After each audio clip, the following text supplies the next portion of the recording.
Bismillah ar-Rahman ar-Rahim, salam alaikum wa rahmatullahi wa barakatuh. Par la grâce d'Allah et sa miséricorde, j'ai entendu une question et j'ai voulu y apporter une réponse pour compléter. Il y a des gens qui apportent des réponses et je trouve qu'elles sont considérablement incomplètes et presque irrespectueuses pour les gens qui posent les questions.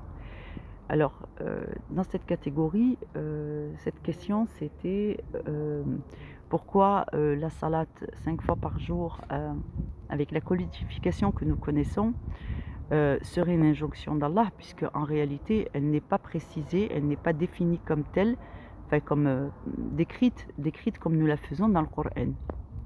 Alors déjà, pour répondre à cette question, la personne qui l'a posée déjà a posé une très bonne question, voire même une excellente question. Alors ce que je peux vous dire, c'est que déjà il y a un verset qui dit Subhanallah wa hina tumsunu wa hina tusbihun wa lahu alhamd fis samawati wal ard wa 'ashiyan wa hina tudhirun. Donc déjà dans ce verset, nous savons qu'il y a 4 prières réparties selon les horaires dont nous avons déjà l'habitude dans les 5 prières quotidiennes. Ensuite, alhamdulillah ala kulli hal. Il se peut que les gens manquent de vigilance en lisant le Coran, c'est normal. Enfin, c'est parce que c'est très dense le Coran.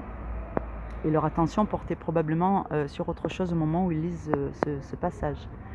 Aussi, ce qu'il faut dire avec affirmation et avec connaissance, bien sûr, de la volonté d'Allah. Alhamdulillah, pour l'instant, c'est mon cas. Il y a des domaines où je ne maîtrise pas, mais là, alhamdulillah, je peux apporter une réponse. Déjà, le prophète Mohammed, qu'Allah l'a agréé à travers sa vie, a reçu un certain nombre d'enseignements d'Allah et d'injonctions. Il a aussi eu une vie assez miraculeuse, avec notamment Lilat al-Mihraj ou al-Isra, et certains événements dans sa vie qui sont retracés dans la Sunna. Il faut savoir que Allah précise que la prière est une obligation dans le Coran.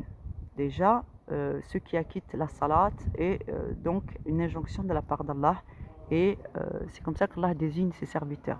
Ils obéissent, ils se soumettent.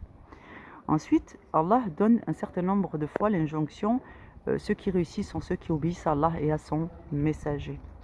Mais aussi, afin d'imposer son serviteur, Mohammed alayhi salatu wassalam, et Allah en a fait de même avec tous les autres messagers et tous les autres prophètes, il leur révèle des choses qui ne sont pas inscrites à proprement dit dans le Coran, mais qui tendent, bien sûr, à affirmer la position du prophète en tant que guide pour la communauté.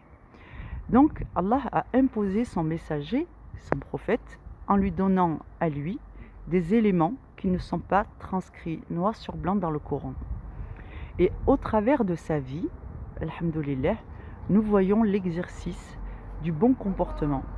Donc lorsque nous décidons de nous acquitter de la salat tel que le prophète Mohammed nous l'enseigne, nous sommes en train d'obéir à Allah dans son injonction de réussissent ceux qui obéissent à Allah et à son messager. Par conséquent, Allah nous a mis au pied du mur. Si vous obéissez à Allah, vous obéissez par conséquent au messager d'Allah.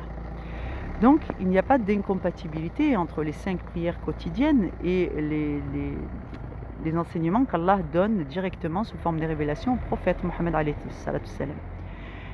Mais nous savons que lorsque le prophète ordonne quelque chose ou interdit quelque chose, il le fait de science et d'essence divine. C'est Allah qui a donné une part de la révélation à travers la fitra de son prophète dans la prophétie. Donc lorsque le prophète annonce quelque chose en termes de prophétie ou de droit ou de jurisprudence ou de règles, ceux-ci deviennent part intégrante de l'islam. Parce que l'islam n'est pas composé que du Coran. L'islam est composé du prophète, de la vie du prophète, de la biographie du prophète, des dires du prophète et de toute la chaîne de transmission sur les hadiths. Donc, effectivement, le Coran est une excellente base, mais ce n'est que le commencement. Et lorsque nous lisons les Corans, nous prenons la mesure de l'importance du prophète Mohammed alayhi salatu salam, puisque nous avons aussi le devoir de ne pas oublier que le Coran a été transmis directement au prophète Mohammed alayhi salatu salam, et que c'est le prophète qui l'a transmis de vive voix à la communauté. Donc c'est vraiment indissociable. Le prophète alayhi salatu salam est indissociable du Coran, parce que si Allah l'avait donné à quelqu'un d'autre, eh ben, nous aurions eu quelqu'un d'autre comme prophète.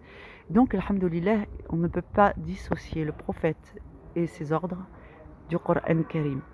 Donc voilà comment et voilà pourquoi Allah a donné certaines choses aux prophètes qui ne sont pas inscrites dans les sourates afin que nous raisonnions.